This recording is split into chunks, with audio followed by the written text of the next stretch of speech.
Hey, is this thing on? Hello, and welcome back to my YouTube channel. Today we're going to be discussing the topic of finances once again, but the specific focus is going to be on a few habits of financially savvy women. So I feel like I definitely would have loved to have this video 10, 15 years ago as I was kind of getting into the financial world, but also it's never too late to set yourself up to be financially stable and then eventually to also begin to financially thrive. So go ahead and get into the mindset of a financially savvy woman, because if you're not already there, this video is going to help you get to that point. The first habit of financially savvy women is they know their worth and they ask for it. This was something I had to learn the hard way after being underpaid for literally almost a decade. I feel like I wasted so much time where I had really great earning potential that I did not take advantage of. So if you want to be a financially savvy woman, you definitely need to, first of all, gain knowledge. Know what the market value is for the particular type of work that you do in your area. So for example, when I was a teacher, what teachers make in Texas is going to look different from what teachers make in New York. Now, while that's a government funded position, there's not a lot of room to flex there. If your job is a position where you're able to request more money, do your research, and if your salary is not matching up with the industry standard for your area, ask for more money. Now, never just say, give me more money. You always want to give them reasons. So you can let them know that you've done some research and the market value pay for your role is X, Y, and Z. And also, these are the reasons why I deserve this raise. Now, let's say, for example, you feel like you want a raise and it's going to be above market value. That's okay to ask for too. So you can say, because I have these responsibilities, or because of this data or my growth and how I've supported these different projects or managed these different projects. Give them your resume. Showcase what you have done in your position currently, your past experiences, any additional education or certifications that you've gained, and highlight why that warrants you to be able to get a pay increase or a raise of some sort. Another tip is, a lot of times we think of a raise in the sense of only that number amount, salary or hourly pay, but raises can come in other forms as well, specifically in your benefits package. One major benefit is paid time off. So if you work for a company that has paid time off, you can ask for more of that because it's still going to add value and benefit you in some way. And companies are a lot more willing to flex on PTO than they typically would be for a salary. But don't be afraid to ask for more. The worst that they could say is no. And now if they do say no, you have the information that you need. And then you can make a decision, okay, am I gonna stay here and kind of stick it out at this salary or maybe hope for a salary bump in the future? Or am I gonna take my skills and talents elsewhere? And you can make the best informed decision for yourself personally because you've already asked and now you know how to move forward. The second habit of financially savvy women is they avoid the comparison trap. It can be so tempting, especially with social media. Like literally anytime I go on Instagram, TikTok, or YouTube, there's always an ad for something kind of mixed in the feed. But then also like the feed, a lot of the posts are additionally ads, or someone's telling you about specific clothing or perfume or something you can add to your house. And there's nothing wrong with any of those things. But if you're thinking, wow, this person is in my age group or they live in my area and they have all of this, so I need to have that all too, then that is not going to be good for you to maintain financial stability. Because if you're constantly spending and what you're bringing in is not kind of outweighing that spending, then you're not going to be able to save money, you're not going to be able to build your money, and you're not going to be able to grow to a financially secure place. So while everything can look extremely appealing, look for other ways to kind of get the aesthetic that you want without spending a ton of money. There are a lot of dupes, not necessarily replicas or buying a fake item, but something that looks very similar. So for example, the Hermes sandal is about $600, while Steve Madden has a version of that sandal for $49. So you can still get the look, the aesthetic of that quiet luxury vibe without having to spend $600 on a pair of shoes. Look for different ways that you can elevate your look or elevate your home or whatever you are using in your environment that you want to have a certain look for without having to spend all of your money because of the comparison trap. And remember too, especially like if you're trying to look at influencers for what you want to do next, they get a lot of things gifted. And so while that's really wonderful, it's not necessarily always reasonable to try to have everything that an influencer has.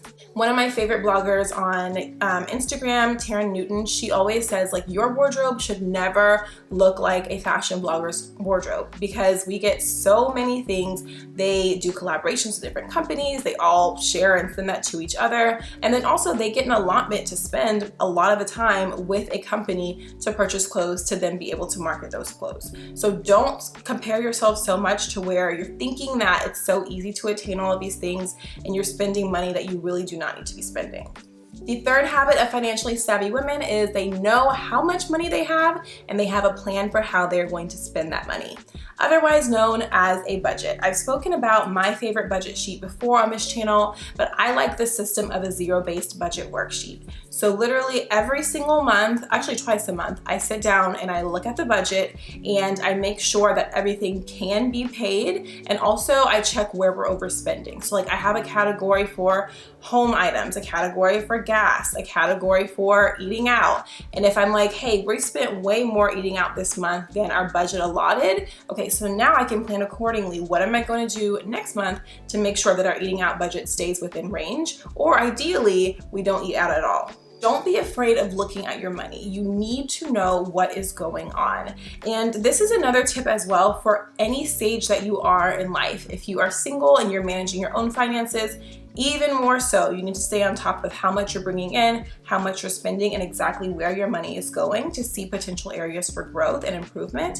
But also, even if, let's say you're married and your husband or your spouse takes care of most of the financial management of the household, that does not mean that you should not know how to. Just because you don't have to do something doesn't mean that you don't need to know how to do something. So in our case, my husband sends me the money and I make sure everything is paid. I always tell him like I could literally be robbing you blind and you would have no idea. But thankfully I am not robbing him blind, and I try to make sure that everything is covered, but I also keep it on a budget sheet. So if at any point he's like, hey, where did we spend this $400? I can go back to that budget sheet and say, oh yeah, for this month it was a miscellaneous expense. We needed to get a new tire for the car. That's where that went. Like I have comments on every single additional or miscellaneous amount that I spend so that I know what we've kind of done throughout the year, and of course I can have those financial conversations with him.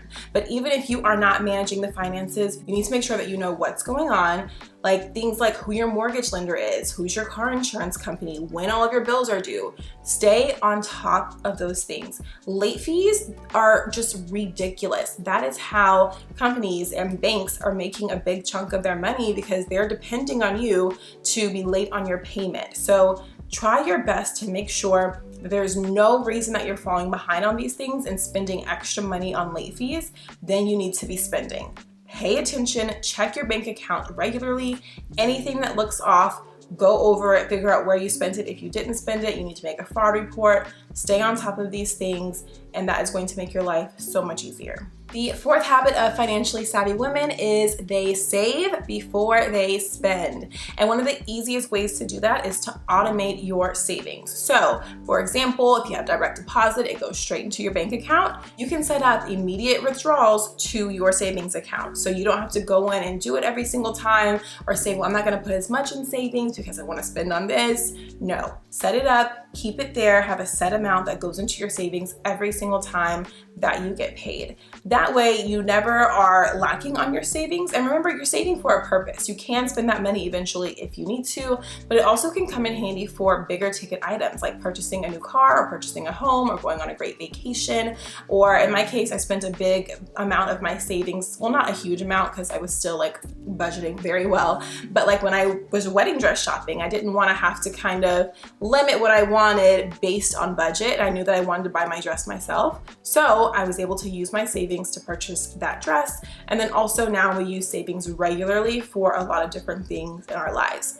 You need to save money. It may not be as fun as spending. You may want to just get this item, but I think about it a lot. Like the thing that I was spending the most of my money on when I was not trying to be financially savvy was like these fast fashion items. constantly just like placing an order, and they knew like, oh, Amber's gonna get paid, so let's go ahead and send her an email or a text message with a coupon for like 15% off. Or my feed would always be like something that they know I'm gonna like and they know I'm gonna want to buy. So then I would buy these things, and then after I wore them once or twice, I was kind of over it, or the quality was so bad that there was really no point in me wearing it again, or was in a position to where I couldn't wear it again. So I do like to resell a lot of my clothes, but again, if it's not high quality, there's no point in reselling it because you're not going to be able to get much for it, or you're not going to be able to find a company or a thrift shop that will buy it. So instead of just constantly buying cheap fast fashion clothes, I started to invest in a nice wardrobe of items that I can have in my closet for a long time. Now, if I do buy something that's more on the fast fashion side, it's going to be for something specific. Like, I'm gonna go on this vacation, wear this outfit one time, and then I know kind of what my resale value is going to be, but I'm not constantly just spending on clothes that I'm really not gonna wear again, that really aren't gonna fit my style long term, and that don't even match with like the aesthetic that I'm trying to gain. So don't waste your money. Like, save for something that you can get at a really nice value. And again, you don't have to buy those things full price either. Y'all know I love to thrift. I thrift in person, I thrift online. I love the real. And so like, instead of me going and buying 5 pairs of cheap shoes from a website, I can save that money and buy a consigned or previously loved pair of nice high quality shoes from the real. So you just have to kind of like make your money work for itself and not spend on silly things. And that leads me to the 5th and final tip. A really great habit of financially savvy women is that they plan for emergencies. Yes, things come up. It can be anything from like your health or something that's happening with your car or with your home. You just never know what additional expenses you're going to have in life. And so if you want to be savvy, plan for emergencies so that you're not having to dip into like your typical spending budget in order to take care of an emergency. Now, at my company, I am very grateful to have a job that has a Benny card, which means like any health expenses I can use that for. So like last year when I got COVID, I paid for my COVID test with the Benny card, or like if I need glasses, contacts, I can get that kind of stuff. But also like unexpected things happen. So if I get hurt, I know I have that. However, this is the first company that I've ever worked at that had something like that.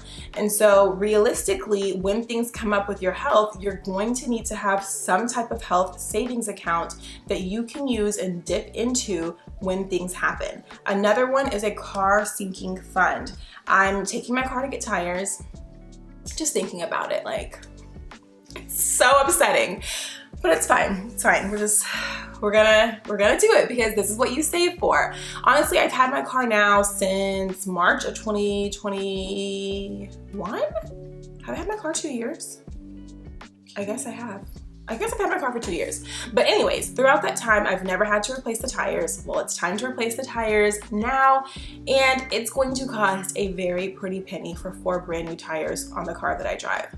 So if I was like, wow, this is what I have to pay now, and I wasn't prepared for it, that would have been an issue. But I knew about 6 months ago, hey, the tread on these tires are starting to get kind of low, or this one continues to like lose air. Obviously, they're gonna need to be replaced. And so I started thinking ahead, planning ahead, setting money aside specifically for the tires. And I found a coupon. It's $100 off, which isn't like a ton in the grand scheme of things, but if you can find a coupon, always use a coupon. So again, you just never know what could potentially come up. You don't want to get in a financial bind because of life's unexpected things. So you don't necessarily have to have separate emergency funds, but you definitely can. So I like to keep like a health emergency fund, a home emergency fund, and a car sinking fund all separate, so I know what's going where. And it's like also separate from like a vacation fund, so I'm not dipping into car money for vacation or anything like that. But you can also just have everything in one place. Like, this is a vacation side, and then also this is the side for any like unexpected life events or things that could potentially go wrong that are going to cost a little bit more than like general maintenance, and I'm able to dip into this amount and not have to pull from my budget. It can be really challenging to kind of like undo the poor spending habits that you've had in the past, but you really have to think about what you want out of life. I know I don't want to have to work forever. And so if I don't want to work forever, then what am I going to do now to avoid spending so much money, to save more, to hopefully be able to invest more, to get to that future point where I'm ready to retire and everything is set up so I don't have to worry about it. And then also in the meantime as well, like retirement is obviously a few decades off, but things that are coming up in the short term, I also want to make sure that I'm prepared for them. So while the idea of like buying something new or spending on this particular thing may seem extremely appealing, you just want to make sure that you're thinking about the long term and your future for where you would like to be financially. Now, I'm not telling you to be so strict, because that's also really challenging, because if it's like, well, I can't ever buy anything, like buy some things. Like this year I bought a ton of expensive concert tickets and I've lived it up at every single concert and I don't regret it at all. But again, because I had savings and because I hadn't spent so frivolously throughout the year, now I'm able to like kind of use that money for something fun like a concert. I was actually talking to a friend about this. Like I completely do all my nails here at home, because if I wanted to get this done at a nail shop, that's like at least $80, and then I'm tipping on top of that. So if we're thinking $80, I was like an every 2 weeks nail girl, so $160 a month. If you don't spend that for an entire year, you can buy whatever concert ticket you want, because you haven't like spent all of that money, and I just reallocated it to something else and I set it aside for savings. So have fun, treat yourself, but also be super balanced with your budget and clear on how much you're making and how much you're spending, so that you can stay on top of your finances and become a financially savvy woman. Thank you all so much for watching this video, and I will see you in the next one. Please like, comment, and subscribe, and follow me on Instagram at Affirmations with Amber.